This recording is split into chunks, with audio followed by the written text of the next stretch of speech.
وبركاته. إن الحمد لله نحمده ونستعين به ونستغفره ونعوذ بالله من شرور أنفسنا وسيئات أعمالنا. من يهده الله فلا مضل له ومن يضلل فلا هادي له. وأشهد أن لا إله إلا الله وحده لا شريك له. وأشهد أن محمدا عبده ورسوله وصفيه وخليله صلى الله وسلم عليه وعلى آله وأصحابه ومن سار على نهجه وتمسك بسنته واقتفى بهديه إلى يوم الدين وسلم تسليما كثيرا. يا أيها الذين آمنوا اتقوا الله حق تقاته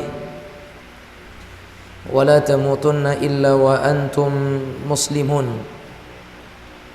فإن أصدق الحديث كتاب الله وخير الهدي هدي رسول الله صلى الله عليه وسلم وشر الأمور محدثاتها فإن كل محدثة في الدين بدعة وكل بدعة ضلالة وكل ضلالة في النار والعياذ بالله. معاشر المسلمين مسلمات رحمني الله وإياكم. Alhamdulillah, segala puji dan syukur kita panjatkan kepada Allah yang di kesempatan malam hari ini Allah Subhanahu wa taala masih pertemukan kita di dalam majlis yang mulia ini. Berharap kita kepadanya keikhlasan dan memohon kepadanya karunia, semoga Allah Subhanahu wa taala anugerahkan kepada kita balasan yang terbaik dari apa yang kita amalkan, dan juga semoga Allah Subhanahu wa taala menjadikan kita semua orang-orang yang senantiasa taat kepadanya. Salawat dan salam kita berikan kepada Nabi yang kita cintai, Rasul yang kita muliakan, Muhammad ibn Abdullah sallallahu alaihi wasallam. Semoga salawat dan salam juga tersampaikan kepada keluarga beliau, kepada sahabat dan sahabiat beliau, dan kepada seluruh umat yang mengikuti syariat dan istiqamah di atas jalan beliau sallallahu alaihi wa ala alihi wa sahbihi wasallam hingga hari kiamat kelak. Ma'asyiral muslimin muslimat sekalian yang dirahmati oleh Allah tabaraka wa taala, kita berdoa kepada Allah Subhanahu wa taala, Allahumma bi rahmatika nastaghith aslih lana syu'unana kullah wa la takilna ila anfusina tarfata ain. Ma'asyiral muslimin muslimat sekalian yang dirahmati oleh Allah Subhanahu wa taala, pelajaran kita di kesempatan malam hari ini adalah berada di bab yang ke-10 dari kitab Bekal Salat, yaitu pada bab kesalahan-kesalahan di dalam salat atau kesalahan-kesalahan salat. Ma'asyiral muslimin muslimat sekalian yang dirahmati oleh Allah Subhanahu wa taala, pertama tentu yang menjadi kesalahan-kesalahan di dalam salat adalah sesuatu yang itu akan membatalkan salat kita. Ya, kesalahan di dalam salat adalah sesuatu yang bisa membatalkan salat kita. Itu yang pertama. Artinya ma'asyiral muslimin muslimat yang dirahmati oleh Allah Subhanahu wa taala, yang akan menjadi kesalahan-kesalahan yang pertama dalam salat adalah pembatal-pembatal salat. Dan yang membatalkan salat itu adalah, pertama, salat itu akan batal dengan adanya pembatal-pembatal wudu. Salat itu akan batal dengan adanya pembatal-pembatal wudu. Ada yang ingat kan pembatal-pembatal wudu dulu apa? Jadi kaum muslimat sekalian yang dirahmati oleh Allah Subhanahu wa taala, di dalam pembahasan wudu dulu kita telah membahas tentang apa-apa saja yang membatalkan wudu. Ya, apa-apa saja yang membatalkan wudu. Tayyib, ma'asyiral muslimat sekalian yang dirahmati oleh Allah Rabbuna tabaraka wa ta'ala. Di antara pembatal-pembatal wudu, ya, di antara pembatal-pembatal wudu yang pertama adalah keluarnya sesuatu dari dua jalan. Keluarnya sesuatu dari dua jalan. Imma itu air atau imma itu angin. Ya, baik itu air atau itu adalah angin. Jadi kaum muslimin muslimat sekalian yang dirahmati oleh Allah Subhanahu wa taala, ketika itu adalah air, di sana ada beberapa macam-macam air. Ada air kencing, kemudian juga di sana ada air madhi, kemudian juga ada air madhi, dan juga di sana ada air mani. Ini semuanya air, yang mana air-air ini membatalkan wudu dan membatalkan salat seseorang. Karena setiap hal-hal yang membatalkan wudu, maka dia akan membatalkan salat. Tayyib, kaum muslimin muslimat yang dirahmati oleh Allah Subhanahu wa taala. Kemudian yang kedua, hal yang membatalkan wudu itu adalah keluarnya najis. Keluarnya najis. Seperti kotoran, ya, seperti kotoran yang keluar dari anggota tubuh kita, maka itu juga bisa membatalkan wudu, sehingga dia juga membatalkan salat seorang muslim. Kemudian ma'asyiral muslimin muslimat sekalian yang dirahmati oleh Allah Rabbuna tabaraka wa ta'ala, yang ketiga, hilang atau tertutupnya akal, baik itu karena pingsan atau karena gila. Baik itu karena pingsan atau karena gila. Itu juga membatalkan wudu, sehingga dia juga membatalkan salatnya. Kemudian yang berikutnya kita mengulang saja. Kemudian yang berikutnya adalah menyentuh kemaluan. Menyentuh kemaluan dengan sengaja. Menyentuh kemaluan dengan sengaja secara langsung tanpa ada penghalang, disertai dengan syahwat. Saya ulang, pembatal wudu adalah menyentuh kemaluan secara langsung disertai dengan syahwat. Maka ini akan membatalkan wudu seseorang. Ketika seorang muslim mereka itu melaksanakan salat dan kemudian mereka menyentuh kemaluannya tanpa ada penghalang dan itu disertai dengan syahwat, maka itu akan membatalkan salatnya, dan itu akan membatalkan wudunya juga. Sehingga kaum muslimin muslimat sekalian yang dirahmati oleh Allah Subhanahu wa taala, ketika seorang muslim menyentuh kemaluannya tanpa penghalang disertai dengan syahwat, itu akan menjadikan wudunya batal dan batal pula lah salatnya. Kemudian jemaah sekalian yang dirahmati oleh Allah Rabbuna tabaraka wa taala, yang selanjutnya adalah memakan daging unta. Ya, memakan daging unta baik mentah ataupun masak. Memakan daging unta baik itu mentah ataupun masak, maka itu tetap akan membatalkan wudu kita dan juga akan membatalkan salat kita. Kemudian yang berikutnya, murtad. Apa itu murtad? Murtad adalah keluar dari agama. Naam. Murtad itu juga akan membatalkan wudu kita. Ketika seorang muslim di dalam salatnya tiba-tiba dia itu membatalkan salatnya, maka ketika itu salatnya batal. Ya, ketika itu salatnya batal. Dan di sini terdapat peringatan-peringatannya. Ada beberapa perkara yang dianggap membatalkan wudu namun tidak membatalkan wudu. Nah, ada beberapa perkara yang dianggap oleh sebagian masyarakat membatalkan wudu atau membatalkan salat, dan padahal itu tidak membatalkan salat. Di antaranya adalah ketika seseorang menyentuh wanita, itu tidak membatalkan wudu kecuali disertai dengan syahwat. Disertai dengan syahwat. Naam. Jadi pembatal salat yang pertama adalah pembatal wudu yang sudah kita sebutkan tadi. Kemudian jamaah sekalian yang dirahmati oleh Allah Subhanahu wa taala, pembatal salat yang kedua. Pembatal salat yang kedua adalah manakala seorang muslim itu meninggalkan salah satu rukun atau wajib-wajib salat dengan sengaja. Seseorang meninggalkan rukun atau wajib-wajib salat dengan sengaja, maka itu akan membatalkan salatnya dan hukumnya tidak boleh.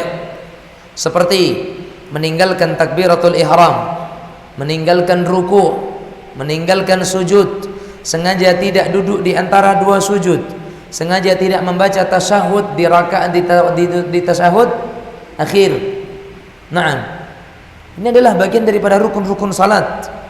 Sehingga seorang muslim ketika meninggalkannya dengan sengaja, maka akan membatalkan salatnya. Begitu juga ketika dia meninggalkan wajib-wajib salat dengan sengaja, seperti takbir intiqal dengan sengaja dia tinggalkan.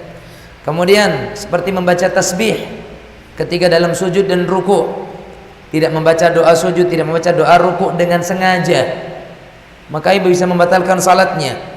Atau meninggalkan tasyahud awal dengan sengaja, bisa membatalkan salatnya, ya, bisa membatalkan salatnya. Sehingga hati-hati ma'asyar muslimin muslimat sekalian yang dirahmati oleh Allah Subhanahu wa taala. Ketika seorang muslim, ketika seorang mukmin, mereka itu dengan sengaja meninggalkan itu semua hal-hal yang menjadi wajib salat, maka itu bisa membatalkan salatnya. Baik. Yang berikutnya yang menjadi pembatal salat itu adalah terkena najis. Terkena najis. Dalam sebuah riwayat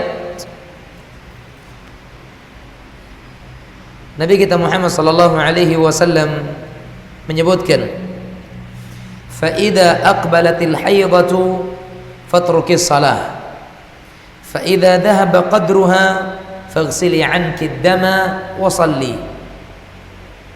Jika datang haid, maka hentikanlah salat dan tinggalkanlah salat. Dan jika darah haid itu telah berhenti, maka bersihkanlah, mandilah, dan kemudian salatlah.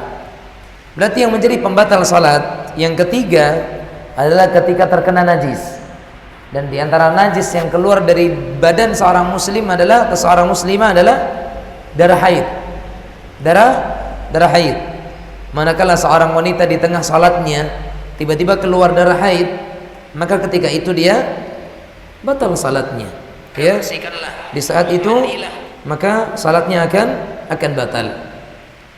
Karena haid itu najis. Sebagaimana seorang muslimah yang mengandung, tiba-tiba dalam salatnya melahirkan, keluarlah darah nifasnya, maka ketika itu salatnya batal. Karena nifas itu adalah merupakan bagian atau merupakan sesuatu yang najis.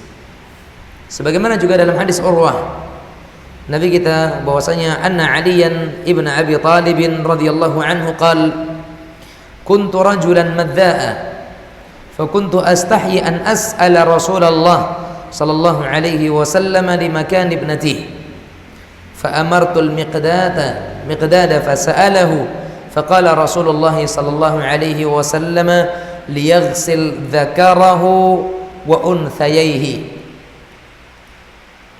Nabi kita Muhammad SAW pernah ditanya oleh Miqdad. Sebenarnya pertanyaan ini adalah dari Ali bin Abi Thalib, tapi karena rasa malunya Ali bin Abi Thalib radhiyallahu anhu disebabkan keberadaan putri Nabi Muhammad SAW di sisinya, maka Ali mengatakan kuntu rajulan madza'a, aku ini adalah seorang laki-laki yang banyak dan mudah mengeluarkan air madhi. Artinya jemaah sekalian, Ali bin Abi Thalib mudah timbul dalam dirinya itu rangsangan. Akhirnya keluarnya madhi itu sering terjadi pada diri Ali bin Abi Thalib radhiyallahu taala anhu. Maka beliau mengatakan, "Fakuntu astahi an as'ala Rasulullah." Aku malu untuk bertanya kepada Nabi sallallahu alaihi wasallam karena keberadaan putri beliau sallallahu alaihi wasallam sebagai istri Ali bin Abi Thalib radhiyallahu anhu. Fa amartu al-Miqdad, maka aku perintahkan kepada Miqdad untuk menanyakan hal tersebut kepada Rasulullah sallallahu alaihi wa ala alihi washabihi wasallam. Faqala an-nabiy sallallahu alaihi wasallam, maka Nabi Muhammad sallallahu alaihi wasallam kemudian bersabda, liyaghsil dzakarahu wa unthayai, hendaknya dia itu mencuci kemaluannya dan kemudian hendaknya dia itu berwudu setelah itu. Tayyib jamaah sekalian yang dirahmati oleh Allah Subhanahu wa taala. Itu yang menjadi pembatal salat. Ketika keluarnya madhi di tengah salat, ya kan, keluarnya najis, dan madhi adalah najis. Berbeda dengan mani. Mani tidak najis. Tapi kalau sampai keluar mani di dalam salat maka batal salatnya, seperti pembahasan tadi, pembatal wudu tadi. Kemudian ma'asyiral muslimin muslimat sekalian yang dirahmati oleh Allah Rabbuna tabaraka wa taala, pembatal salat yang keempat, membelakangi kiblat. Membelakangi kiblat. Ada enggak atau ada kemungkinan enggak seseorang akan membelakangi kiblat? Adalah. Ketika misalkan dia salat dengan sambil memelihara, sambil mengawasi, merawat anaknya yang masih kecil, tiba-tiba anaknya ke belakang misalkan, ternyata di belakang itu mungkin ada sesuatu yang membahayakan, cok kosong misalkan, maka dia khawatir, tiba-tiba memang dia mundur. Setelah itu ketika dia mengangkat anaknya, ternyata anaknya malah dia lari ke belakang. Akhir setelah itu dia membelakangi kiblat, maka ketika itu salatnya akan batal. Salatnya akan batal. Likaunihi, karena dengan sebab apa? Perlakuan dia dan bentuk perbuatan dia yang membelakangi kiblat. Sedangkan menghadap kiblat bagian daripada syarat sahnya salat. Maka sehingga ketika seorang muslim itu tidak menghadap kepada kiblat, maka syarat sahnya sudah tidak terpenuhi, sehingga salatnya akan batal.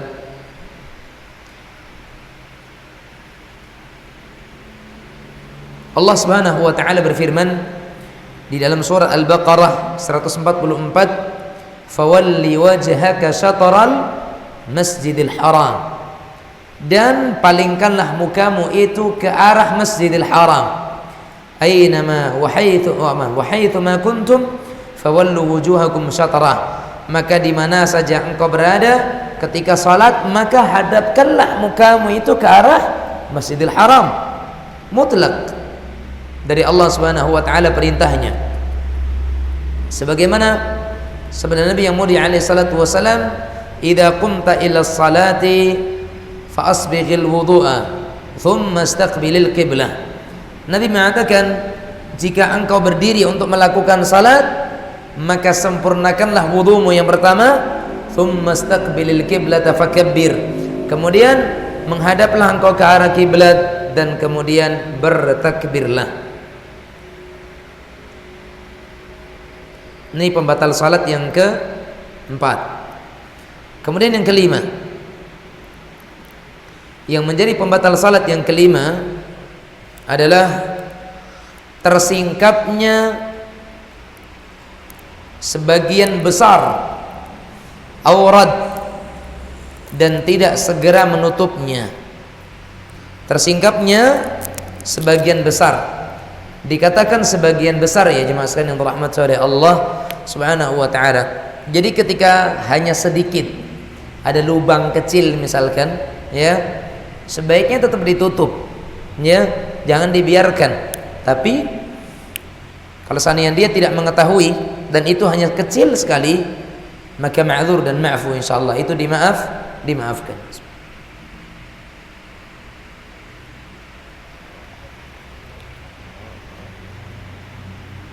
Naam.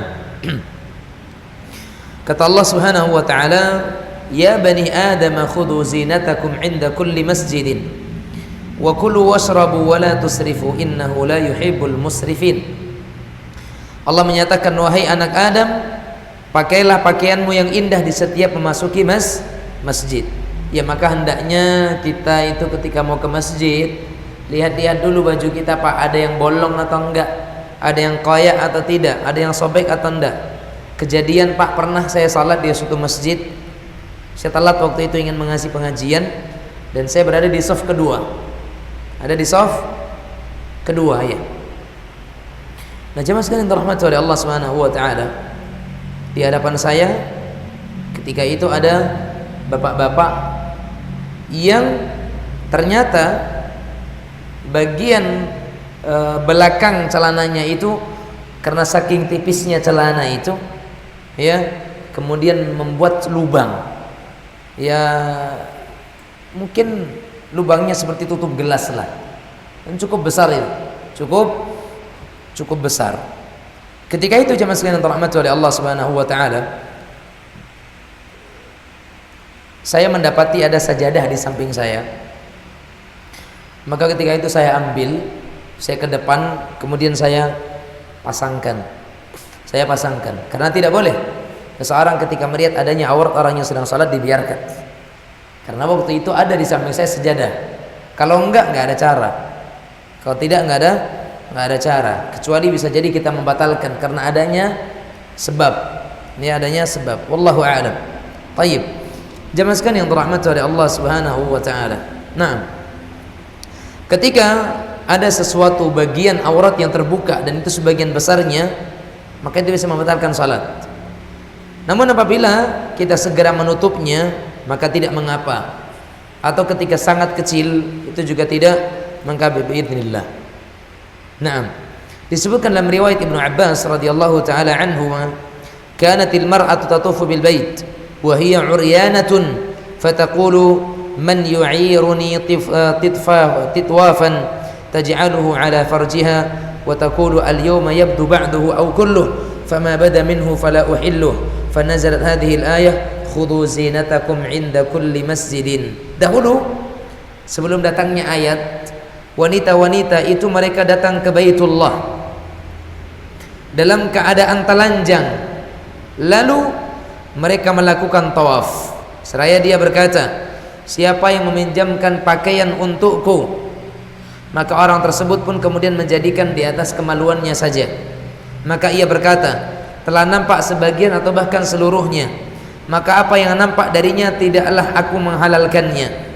Lalu akhirnya turunlah ayat Allah Subhanahu wa taala, "Khudhu zinatakum."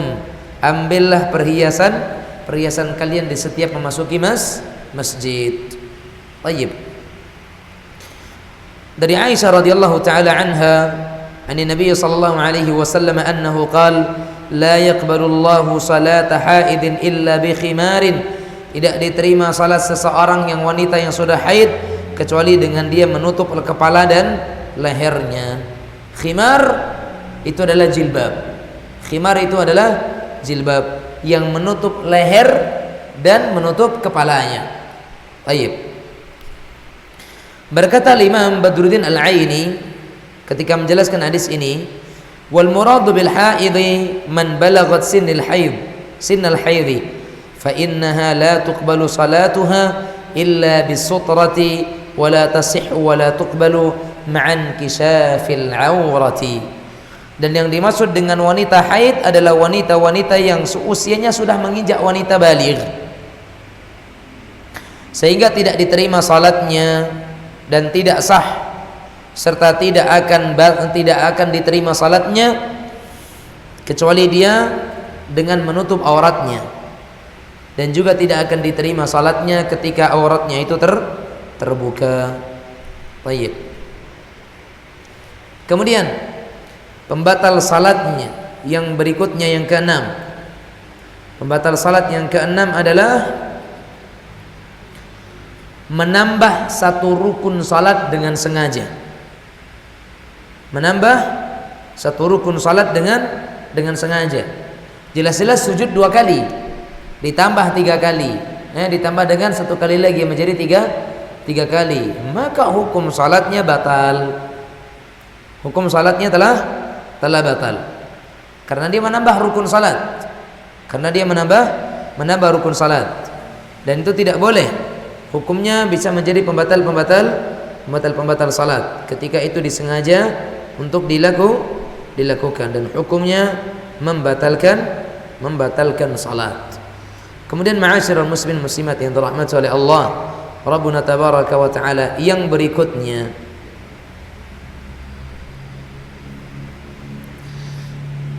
mendahulukan salah satu rukun dan mengakhirkan rukun yang harusnya berada di sebelumnya. Ya. Mendahulukan satu rukun dari yang lainnya. Antara ruku dengan sujud mana dahulu? Ruku ya. Maklum. Tiba-tiba orang langsung sujud tanpa ruku. Setelah itu baru dia ruku. Maka hukumnya membatalkan salat. Tapi nyaris untuk dalam hal ini tidak ada ya. Orang yang seperti itu nyaris tidak ada. Orang yang mereka mendahulukan salah satu bagian daripada rukunnya daripada rukun-rukun yang lainnya. Wallahu a'lam. Kemudian ma'asyiral muslimin muslimat yang dirahmati oleh Allah Subhanahu wa taala. Yang ke-8,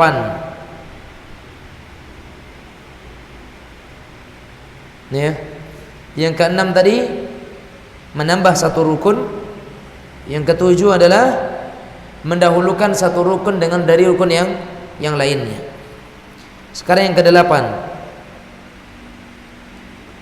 melakukan salam sebelum sempurnanya salat dengan sengaja. Jemaah sekalian, ini yang sering menjadikan pembahasan bagi kita, bagaimana orang-orang yang mereka dulu salat tarawihnya itu 23 rakaat tapi hanya 7 menit. Ya kan? Allahu Akbar, Allahu Akbar, Allahu Akbar, Allahu Akbar, Assalamualaikum warahmatullahi, Assalamualaikum warahmatullahi. Di mana rukun tasyahud akhirnya? Tiba-tiba dia salam.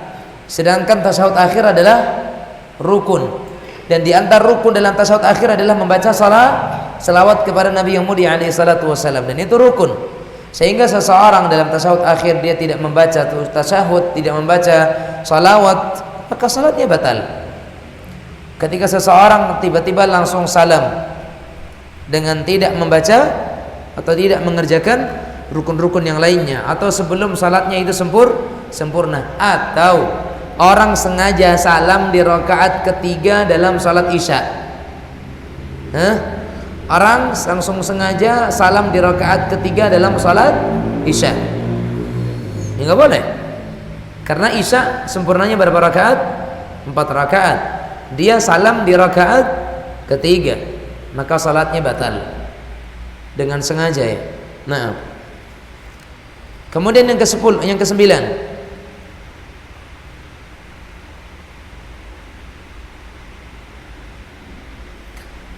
mengubah makna Al-Fatihah dengan sengaja. Ya, afwan. Ya, mengubah makna surat Al-Fatihah.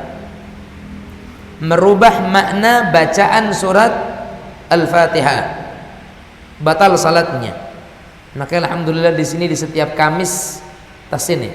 Kamis ya. Nah, tentunya biasanya dalam belajar tahsin yang paling utama diperbaiki adalah bacaan Al-Fatihah. Itu pasti di mana-mana. Karena itu hal yang terpenting, terutama dia adalah merupakan rukun salat. Siratal ladzina an'amtu 'alaihim, yaitu jalannya orang-orang yang telah aku berikan nikmat. Menyamakan dirinya dengan Allah, maknanya rancu dan rusak, batallah salatnya. Atau iyyaki na'budu wa iyyaki nasta'in, kepadamu perempuan aku menyembah dan hanya kepadamu perempuan aku meminta pertolongan, haram, batal salatnya. Alhamdulillahi rabbil alamin, hamd, kebinasaan, kehancuran bagi Allah, Tuhannya orang-orang yang sakit. Nah, ini juga fatal. Ini juga fatal. Tidak boleh. Sehingga sangat perlu dan sangat pantas bagi seorang muslim untuk memperbaiki kadar bacaan Al-Qur'annya, terutama di dalam Al-Fatihah, yang itu menjadi kadar rukun di dalam salatnya. Nah,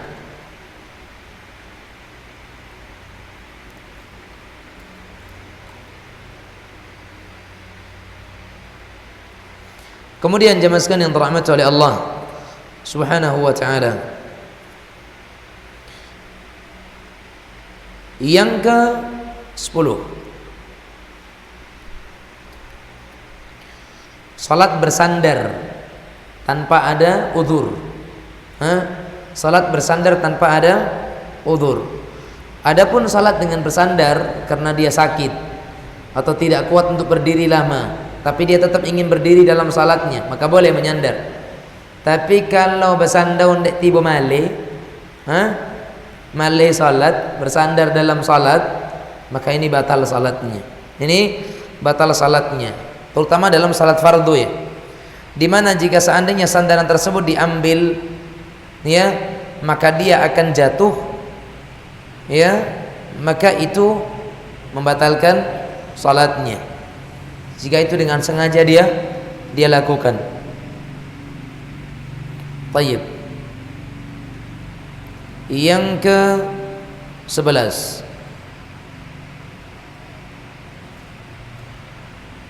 kembali ke tasyahud awal setelah dia masuk ke dalam rukun di rakaat yang ketiga.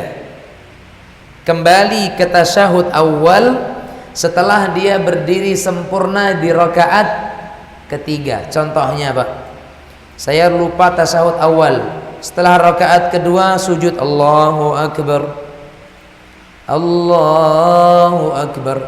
Harusnya saya tasyahud awal malah berdiri. Saya sudah berdiri sempurna, sudah sedekap, mau baca Al-Fatihah, ingat, lah saya belum tasyahud awal, saya balik duduk tasyahud awal, maka itu membatalkan salat. Kenapa? Karena saya sudah berdiri dengan sempurna. Sedangkan berdiri sempurna dalam salat adalah rukun, dan tasyahud awal adalah wajib-wajib salat. Sehingga tidak boleh mengejar wajib salat sehingga meninggalkan rukun. Nggak boleh, hukumnya batal. Kalau memang kita sudah berdiri sempurna, terlebih lagi sudah mulai membaca Al-Fatihah di rakaat ketiga, bau qada tekanan, barulah kita ingat bahwa kita belum tasyahud awal, maka wasil salat, ya, wasil salat, lanjutkan salat kita, wala tajlis, maka jangan kita duduk, tetap lanjutkan baca Al-Fatihahnya, lanjutkan itu rakaat ketiga, enggak boleh balik, kecuali kita baru berdiri, sami Allah, pas proses belum berdiri tegak, ingat tasyahud awal, ada langsung duduk, maka tidak mengapa, ya, tidak mengapa, karena kita belum pada posisi berdiri. Tapi kalau sudah pada posisi berdiri sempurna, sampai kemudian kita sudah membaca Al-Fatihah, yang itu menjadi rukun salat, ya kan, maka kita tidak diperkenankan dan tidak dibolehkan lagi untuk kita kembali duduk dalam keadaan tersebut. Dan barang siapa yang mereka itu menyengaja dirinya untuk duduk setelah dia masuk di rukun yang ketiga, di rakaat yang ketiga, maka salatnya akan batal. Salatnya akan batal. Wallahu taala a'lam. Sebagaimana disebutkan dalam hadis Mughirah bin Syu'bah, "Idza qama ahadukum min ar-rak'ataini falam yastatimma qa'iman falyajlis, fa idza istatamma qa'iman fala yajlis wa yasjud sajdatay sahwi."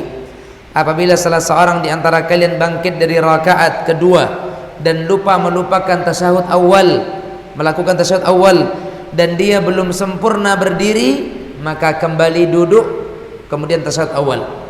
Tapi kalau sudah sempurna berdiri, maka jangan dia kembali duduk, dan kerjakan sujud sahwi 2 kali sebelum salam.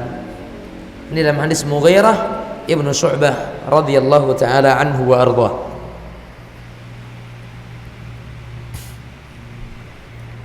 Kemudian Sama keadaannya seperti itu adalah kembalinya seseorang untuk mengejar doa ruku setelah kita pada posisi sujud.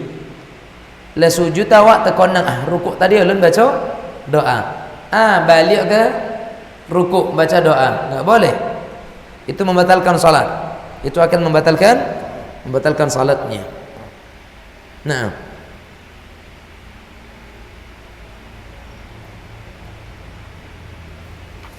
kemudian sengaja meninggalkan bacaan duduk di antara dua sujud. Itu juga bisa membatalkan salat. Kemudian yang berikutnya,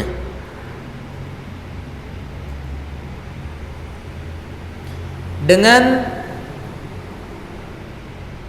memutuskan niat di tengah-tengah pelaksanaan salat.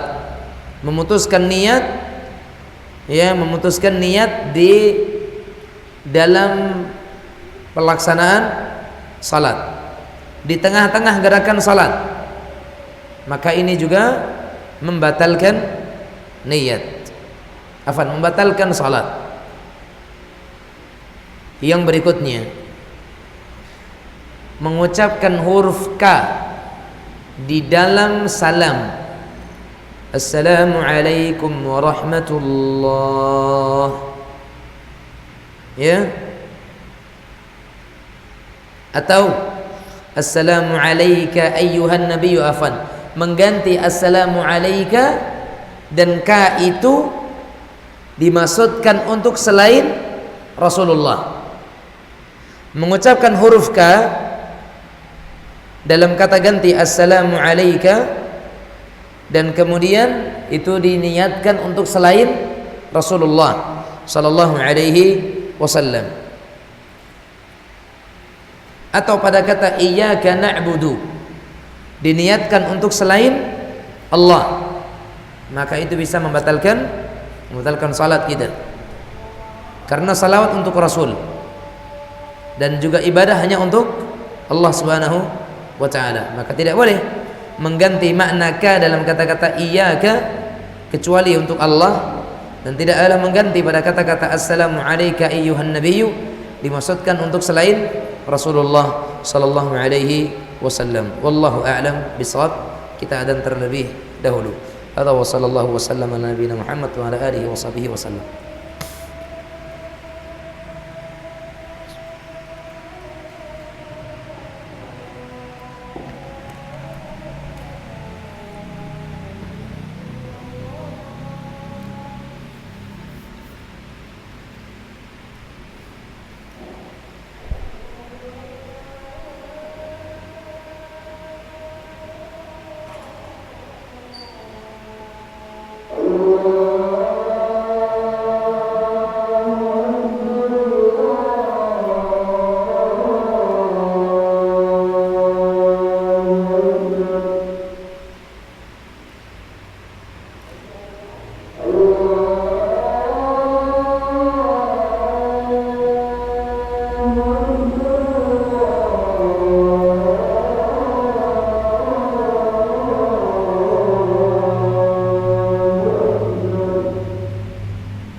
Alhamdulillahi Rabbil Alamin.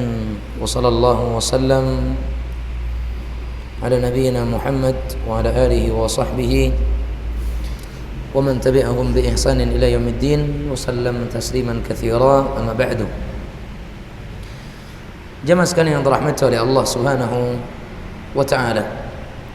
Kemudian hal yang membatalkan salat yang berikutnya adalah berbicara walaupun hanya sedikit dengan sengaja. Berbicara dengan sengaja walaupun hanya sedikit, maka enggak boleh.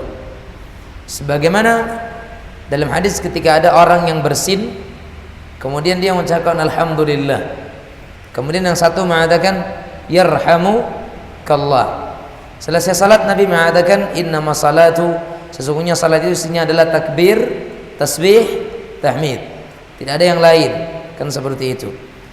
Kemudian kata Nabi Muhammad SAW mengatakan la ta'ud, jangan diulang lagi. Untuk yang kali ini karena belum tahu nggak apa-apa, tapi jangan kau ulangi sekali lagi, ya, jangan diulangi. Cukup ini yang pertama dan yang terakhir. Karena dalam salat nggak boleh ada perkataan selain daripada hal yang sudah kita pelajari dari bacaan-bacaan salat. Sehingga tidak boleh kita mengucapkan yarhamukallah atau membaca atau mengucapkan hal yang lainnya. Hukumnya tidak boleh, karena itu akan membatalkan salat kita. Wallahu ta'ala a'la wa a'lam bil haqqi was shawab. Naam.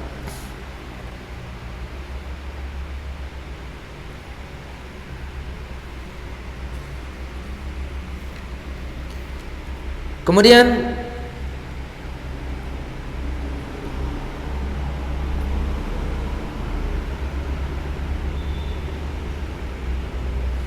batal salat makmum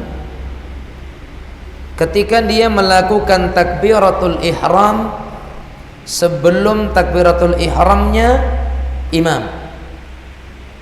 Ada nggak yang seperti itu? Barangkali ada kan? Allah kata imam, dia udah, imam aja belum selesai dia udah Allah. Jadi dia mendahului imam, ya, dia mendahului imam. Dalam hal itu maka salat makmum batal. Imamnya enggak batal, makmum yang lain enggak batal, tapi dia yang batal karena dia mendahului imam, ya, sehingga salatnya makmum batal ketika dia harus mendahului imam dalam takbiratul ihram. Wallahu a'lam. Nah,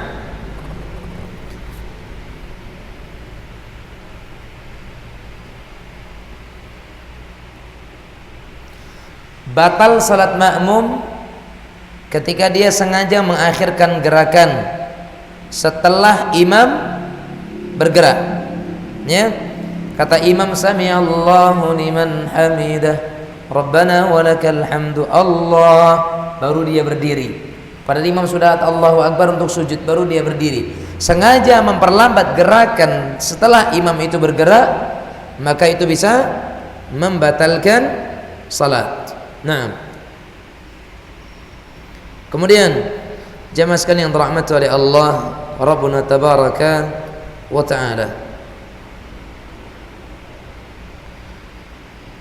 makan atau minum dengan sengaja, baik sedikit ataupun banyak, itu juga membatalkan salat, ya, itu juga membatalkan salat. Demikian juga dengan melakukan gerakan terus menerus yang banyak menurut uruf, melakukan gerakan yang terus menerus, dan itu terus menerus dilakukan, dikit-dikit garuk, dikit-dikit garuk, dikit-dikit garuk, dikit-dikit garuk, sampai dalam saat berdiri rakaat pertama garuknya hampir 10 kali misalkan, bisa jadi itu membatalkan salat. Tapi ketika bergerak karena ada keperluan, karena ada kebutuhan, walaupun barangkali itu di rakaat pertama ada, di rakaat kedua ada, maka tidak mengapa. Tapi kalau dalam hal-hal yang tidak dibutuhkan dan itu terus menerus dia lakukan, maka bisa jadi itu akan membatalkan salatnya. Wallahu taala a'lam.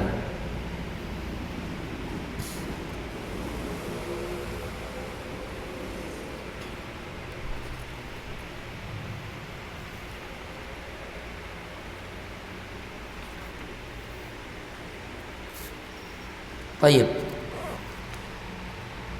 Kemudian yang terakhir jemaah sekalian, pembatal salat adalah lewatnya wanita, anjing hitam atau keledai di depan orang yang salat. Lewatnya wanita yang sudah haid, wanita dewasa, kemudian anjing hitam dan keledai, maka itu membatalkan salat. Taruhlah untuk di zaman kita sekarang keledai, di negara kita maksudnya, keledai barangkali nggak ada. Untuk anjing hitam jarang lah, karena kita salatnya udah di masjid. Tapi kalaupun sempat jamaskan ada anjing yang masuk, tiba-tiba lewat di hadapan orang-orang yang salat, di hadapan dia dan anjing itu hitam, maka batallah salatnya. Batal salatnya. Dan jemaah sekalian yang dirahmati oleh Allah Subhanahu wa taala, orang yang seperti ini hendaknya dia mengulangi salatnya. Dan kita perlu pesankan kepada istri-istri kita yang di rumah, ketika kita sedang salat, maka janganlah dia melewati di hadapan kita, karena dengan itu mereka akan membatalkan salat kita. Wallahu taala a'la wa a'lam bil haqqi was shawab. Naam. Insyaallah taala berikutnya kita akan membahas tentang hal-hal yang dimakruhkan di dalam salat. Ini termasuk bagian daripada kesalahan-kesalahan di dalam salat. Kita belum masuk dalam kesalahan salat jamaah ya. Kita masuk dalam kesalahan salat secara pribadi-pribadi. Wallahu a'lam bishawab. Silakan jika ada pertanyaan.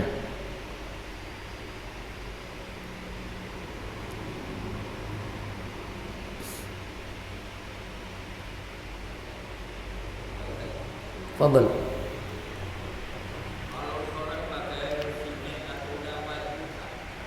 Salat pakai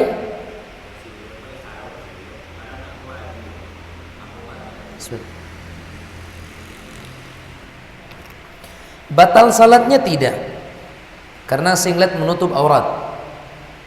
Tetapi jamaah sekalian, wallahu alam, tapi saya lebih cenderung kepada batal. Kenapa?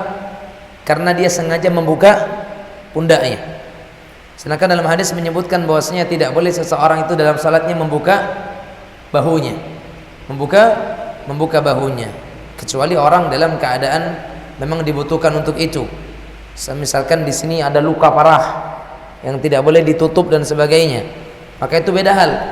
Tapi kalau dengan sengaja salat dengan singlet, wallahu taala a'lam, sebaiknya dijauhi. Dan saya khawatir itu membatalkan salat.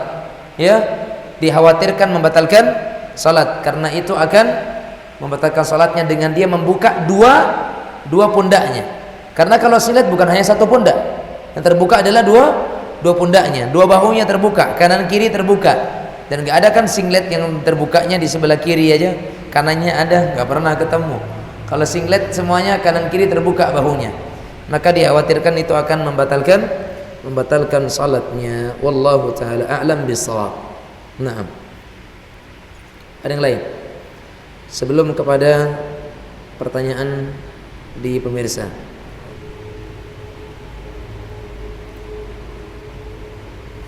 Ada pertanyaan di sini dari pemirsa di Facebook. Afwan Ustaz, hukumnya gimana kalau sebagai makmum harus tetap mengikuti imam sampai salatnya selesai atau pulang? Tarawihnya diteruskan di rumah. Jazakallahu khairan. Apa hukumnya? Gimana kalau sebagai makmum harus tetap mengikuti imam sampai salatnya selesai atau pulang? Mungkin bagaimana seorang makmum ketika salat tarawih, apakah dia mengikuti imam sampai selesai atau dia boleh meneruskan salatnya di rumah? Wallahu taala a'lam. Yang lebih tepat adalah dia mengikuti imam sampai selesai. Karena dikatakan annahu man shalla ma'al imami hatta yansarifa kutiba lahu qiyamul lailah. Siapa yang salat bersama dengan imam sampai imam selesai, maka dia dituliskan salat semalam suntuk. Bukan berarti enggak boleh selesai 4 rakaat dia pulang, dilanjutkan di rumah sendiri. Bukan berarti enggak boleh, boleh. Tapi dia menghilangkan keutamaan salat bersama dengan imam dan mendapatkan pahala salat semalam suntuk. Itu saja. Dan dia meninggalkan kemuliaan dan keutamaan yang besar. Wallahu a'lam bissawab. Assalamualaikum Ustaz, izin bertanya, jika memiliki anak angkat perempuan yang sejak bayi sudah diurus orang tua angkatnya dan diberikan binti dari dan diberikan binti dari ayah angkat, sedangkan ayah kandungnya tidak ada tapi ibu kandungnya ada, apakah wali perempuan tersebut boleh melalui wali hakim? Jamaah sekalian yang dirahmati oleh Allah Subhanahu wa taala, pertama kita katakan di sini ada 2 hal yang perlu saya sampaikan. Pertama, membuat binti kepada ibu asuh atau ayah asuh hukumnya haram. Tidak boleh membintikan seorang anak asuh kepada ayah asuhnya. Karena Allah mengatakan ud'uhum li abaihim, panggillah mereka dengan nama-nama ayah mereka, ayah kandung maksudnya. Sehingga ketika ada orang yang dengan sengaja membuat binti anak angkatnya itu kepada ayah angkatnya, maka hukumnya tidak diperbolehkan dan hukumnya dosa besar, dosa besar. Sehingga cukuplah dia tidak dinamakan bintinya. Terkait dengan kakak misalkan, kakak ya, karena kakak terkadang harus diberikan nama ayah dalam rumah tangganya, maka kita mohon kepada Allah Subhanahu wa taala mudah-mudahan itu tidak menjadi salah bagi kita, karena kita tidak sedang membintikan, namun itu hanya sebagai administrasi negara. Tapi kalau itu bisa dilobi, bisa meminta keringanan dan tidak memasukkan nama kita, tapi memasukkan nama ayah kandung aslinya, maka itu lebih baik. Tapi tidak boleh dengan sengaja menyatakan misalkan dia misalkan namanya Siti, misalkan Siti binti Joko misalkan, padahal ayahnya namanya Paino, tapi karena dia diasuh oleh Pak Joko, akhirnya dia dinamakan Siti bintu Joko, maka nggak boleh. Maka tetap dia Siti bintu Pak Ijo, ya kan? Walaupun memang nasabnya terputus sebenarnya, dia nggak punya nasab. Karena apa? Karena artinya nggak punya nasab adalah dia nggak punya wali nikah. Karena dia hasil daripada misalkan anak zina atau apa. Tapi kalau anak angkat, maka dia yang boleh menikahkan adalah ayah kandungnya. Jika tidak ada ayah kandungnya, maka dicari kakek kandungnya. Jika tidak ada kakek kandungnya, maka abang atau adik kandungnya. Jika tidak ada adik atau kakak kandungnya, maka dicari paman-pamannya. Paman-pamannya. Jika tidak ada pamannya, maka dicari sanak bapaknya. Tahu sanak bapak? Sanak bapak adalah berarti anak dari pamannya. Anak dari pamannya. Itu. Kalau memang enggak ketemu siapa-siapa, maka yang menikahkan adalah wali hakim. Karena pertanyaannya di sini adalah ayah kandungnya tidak ada. Ayah kandungnya tidak ada, barangkali wafat. Sehingga yang menikahkan adalah pamannya. Yang pertama adalah kakeknya dulu. Kalau kakeknya ada kakek. Kalau enggak ada kakek, abang adiknya kandung. Jika tidak ada paman-pamannya. Jika tidak ada paman, maka sepupu-sepupu sebelah ayahnya. Wallahu taala a'lam bissawab. Naam. Kemudian bagaimana hukum mengikuti imam yang imam itu salatnya terlalu cepat seperti tadi ya. Pas kita masuk masjid ternyata dapat imam yang imamnya cepat-cepat kayak tadi. Jamaah sekalian, kalau seperti itu kita sudah enggak boleh salat di belakang imam yang seperti itu. Kenapa? Karena tidak ada tuma'ninah dan rukun-rukunnya semuanya rusak. Sehingga dalam hal ini kita tidak boleh bermakmum kepada imam yang seperti itu, Wallahu taala a'lam bishawab. Sehingga kita lebih baik untuk salat sendiri, terlebih lagi bagi perempuan. Wallahu taala a'lam bishawab. Naam.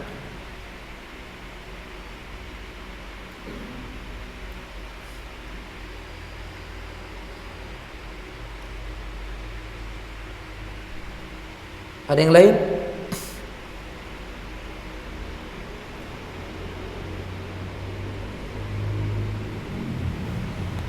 Habis? Ada? Silakan.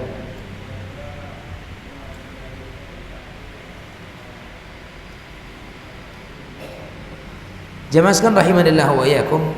Pertama, kita tunduk kepada hadis. Kita tunduk kepada hadis. Ketika hadis menyebutkan memakan daging unta itu membatalkan wudu, maka dia membatalkan wudu. Dan memang Nabi kita Muhammad SAW tidak menyebutkan illah, tidak menyebutkan alasan kenapa daging unta itu membatalkan. Kenapa daging unta itu membatalkan wudu? Wallahu ta'ala alam. Hanya kata para ulama mereka itu menyebutkan hikmahnya. Di antara hikmahnya karena daging unta itu bisa membuat diri kita panas, ya, sehingga kepanasan itu hanya bisa dipadamkan dan diredam dengan air. Makanya diperintahkan untuk mengulangi wudu. Itu hanya hikmah dan tidak dinyatakan sebabnya. Sehingga wallahu taala alam, saya sendiri tidak mengerti, belum begitu faham mengapa daging unta kemudian membatalkan salat. Sebab secara pastinya apa? Kan memang Nabi SAW tidak menyebutkan illah dan tidak menyebutkan alasan jelas kenapa daging unta itu membatalkan. Kalaupun ada, berarti karena kurangnya ilmu pengetahuan yang saya miliki. Wallahu a'lam bishawab. Naam.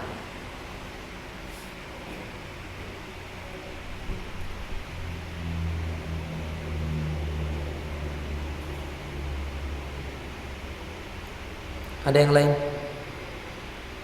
Habis. Baik, jamaah sekalian yang dirahmati oleh Allah Subhanahu wa taala, mudah-mudahan apa yang kita pelajari hari ini menjadi sesuatu kebaikan bagi kita, dan semoga Allah Subhanahu wa taala mempertemukan kita di kesempatan yang lain. Kalaupun tidak untuk di dunia, maka semoga pertemuan kita berada di hari akhirat kelak dan di dalam surga Allah Subhanahu wa taala. Hada wa sallallahu wasallam ala nabiyina Muhammad wa ala alihi wa sahbihi wasallam. Walhamdulillahi rabbil alamin. Subhanakallahumma bihamdik, asyhadu an la ilaha illa anta astaghfiruka wa atubu ilaik. Wassalamu alaikum warahmatullahi wabarakatuh.